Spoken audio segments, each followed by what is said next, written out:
प्रिय मित्रों, दोस्तों, अभी कुछ समय से जगह जगह के रिजल्ट आने शुरू हो गए हैं। 10वीं के रिजल्ट आ गए हैं। कुछ समय बाद 12वीं के आ रहे हैं, आ गए हैं। किसी बोर्ड में आ गए हैं, किसी के आने वाले हैं। आने वाले समय में जो लोग 12वीं के बाद नए कॉलेज में जाएंगे, उनके लिए उनकी प्रवेश परीक्षाएं होंगी। ऐसे ही जो लोग 10वीं के बाद दूसरे स्कूल बदलेंगे, तो उनके अंकों का वहां पर आकलन होगा, इत्यादि इत्यादि। अब इसमें कुछ बच्चों के अंक बहुत अच्छे आए और कुछ बच्चों के अंक उतने अच्छे नहीं आए, कुछ शायद फेल भी हो गए।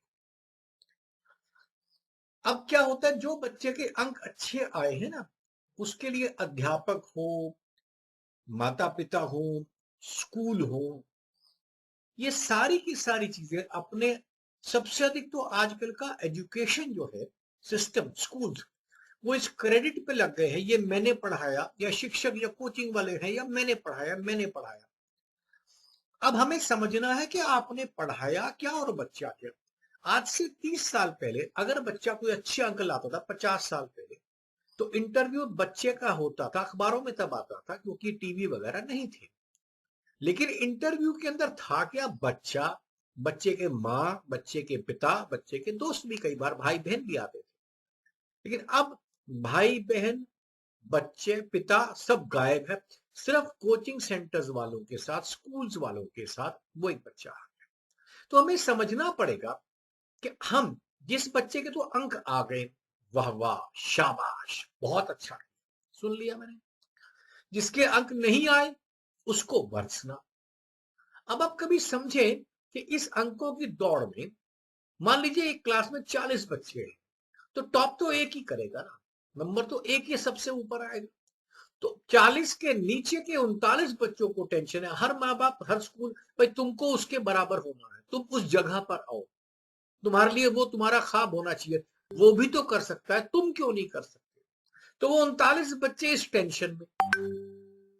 और कई बार सिबलिंग राइवलरी, भाई भाई में राइवलरी हो जाती है। मैं आपको बताऊं, अगर एक परिवार का एक बच्चा अच्छा पढ़ता है और दूसरा बच्चा कम पढ़ता है, और जो अच्छा पढ़ता है उसको तो कुछ नहीं कहा, जो कम पढ़ता है उसको ये कह दिया जाता है, देखो वो भी तो इसी घर में रहता है, वो भी तो पढ़ रहा है। तो भाइयों में आपस में सिबलिंग राइवलरी आ जाती है। बाद में वो कम पढ़ने वाला अपने ज्यादा पढ़ने वाले को कमरे में जाकर कहता है, तेरी वजह से मुझे डांट पड़ रही है, तू ज्यादा नंबर लेकर आया है। तो दो भाइयों तक में हम लोग विरोध पैदा करते हैं, और स्कूल के 40 बच्चों की तो बात ही बोल जाए। मैंने ऐसे ऐसे विद्यार्थियों के बारे में जाना है, उनके बारे में सुना, उनको मिला तक में, जहां पर एक बच्चा टॉप करता है एक क्लास के अंदर, इसके अतिरिक्त 4 जगहों पे उसका नाम आ जाता है, अखबारों में आता है, टीवी में आता है। बाद में वो बच्चा ये कहता है कि जी मेरे दोस्त मेरे से प्यार नहीं करते, मेरे से दोस्ती नहीं करना चाहते, क्योंकि क्या कारण है कि उनकी माएं हमें पीटती हैं ये कह के कि उसके नंबर आगे तुम्हारे क्यों नहीं आए। ऐसा एक दूसरे के प्रति विरोधाभासी व्यवहार करके हम बच्चों के बीच में, समाज में क्या संदेशा देना चाहते हैं, कभी इस बात को समझिए। जिनके अंक आए हैं उनका सम्मान है, उनकी मेहनत सफल लाई है, बहुत खुशी की बात है, वो इसके हकदार हैं। लेकिन दूसरे भी भर्सना के अधिकार नहीं है, क्योंकि हमने क्या कर रखा है, तेरे नंबर 100 में से 98 आए हैं, तेरे भाई के बच्चे के 99 आए हैं, तेरे 98 क्यों है, हमारे लिए वो जिंदगी मौत का मसला बन जाता है। क्या ये ठीक है समाज में? आप खुद सोचिए। उसके बाद जो शिक्षक संस्थानें हैं या शिक्षक हैं, उनको अपना बोर्ड चमकाना है, मेरे बच्चे कितने आगे, इतने आगे। वो भी एक प्रश्न अपने आप से पूछे कि अगर मेरे पढ़ाने से अंक ज्यादा आते तो मेरे सब बच्चों के अंक आने चाहिए, उसके क्यों आए। इसका मतलब जिसके अंक आ गए उसको मैंने पढ़ाया, जिसके नहीं आए वो पढ़ता नहीं है।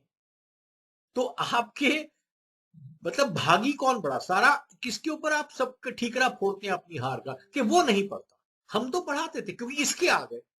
अगर यही प्रश्न किसी दूसरे ने पूछ लिया कि जी मेरे बच्चे को समझ नहीं आया, तो गलती कहीं आपकी भी तो है, वो नहीं मान सकते, क्योंकि ये सब कमर्शलाइज हो चुका है, धन चाहिए, पैसा कमाना है।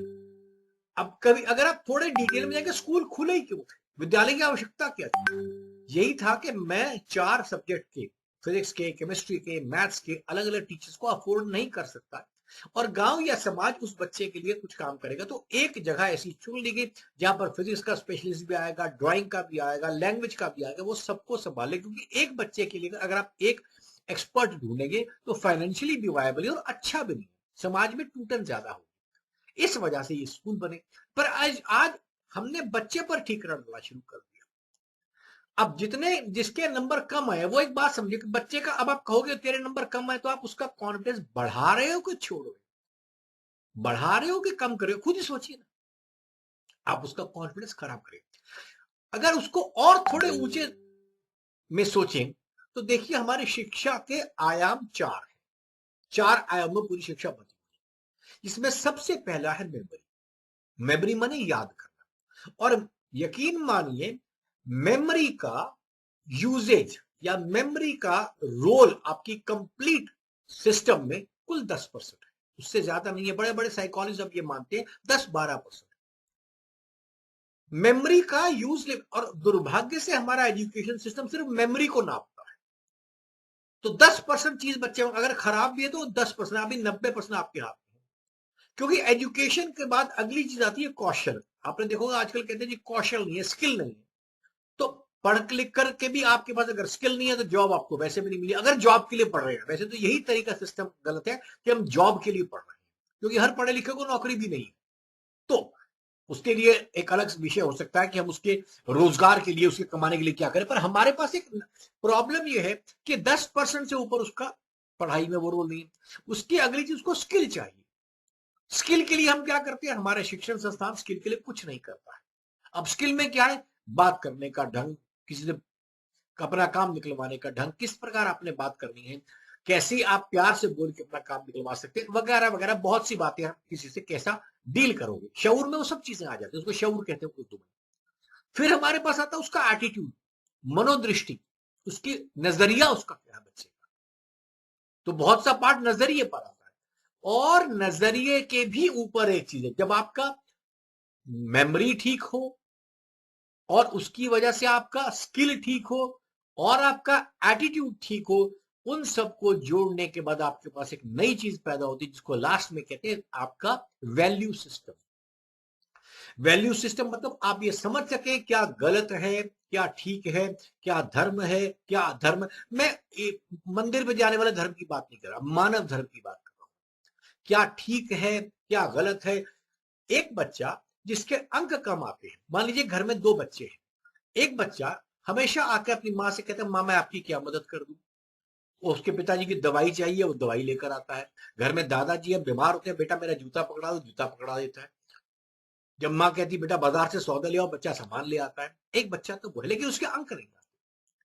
लेकिन दूसरा बच्चा, उसके आते हैं हमेशा ए ग्रेड है, 100 में से 98 नंबर आते हैं।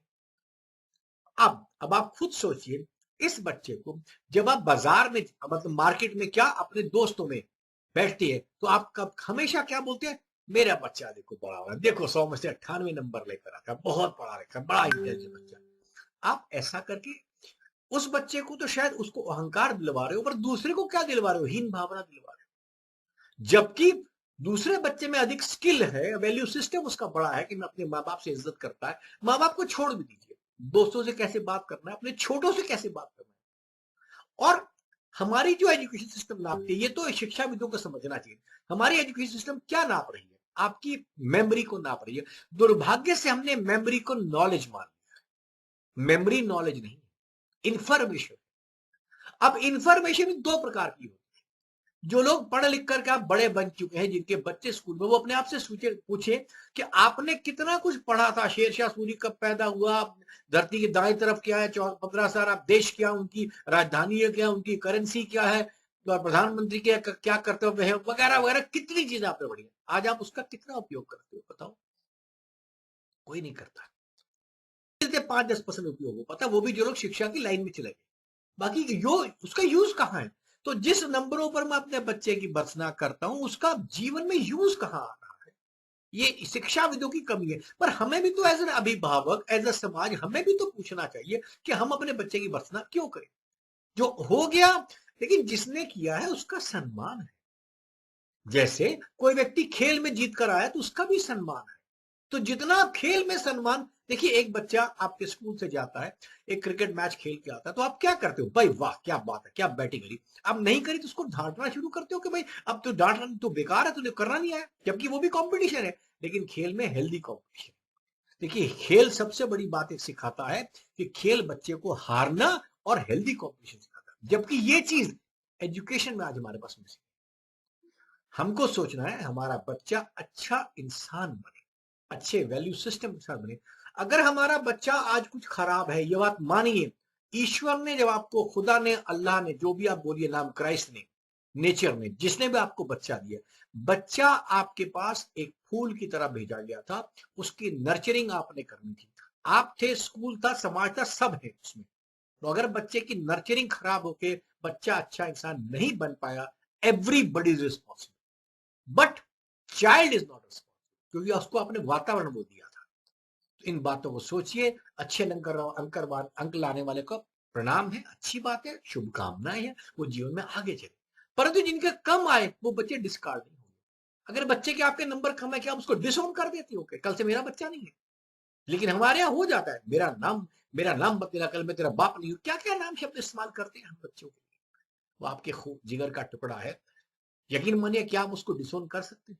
नहीं कर सकते। स्कूल वाले कर देंगे, क्योंकि उनको कोई दर्द नहीं है।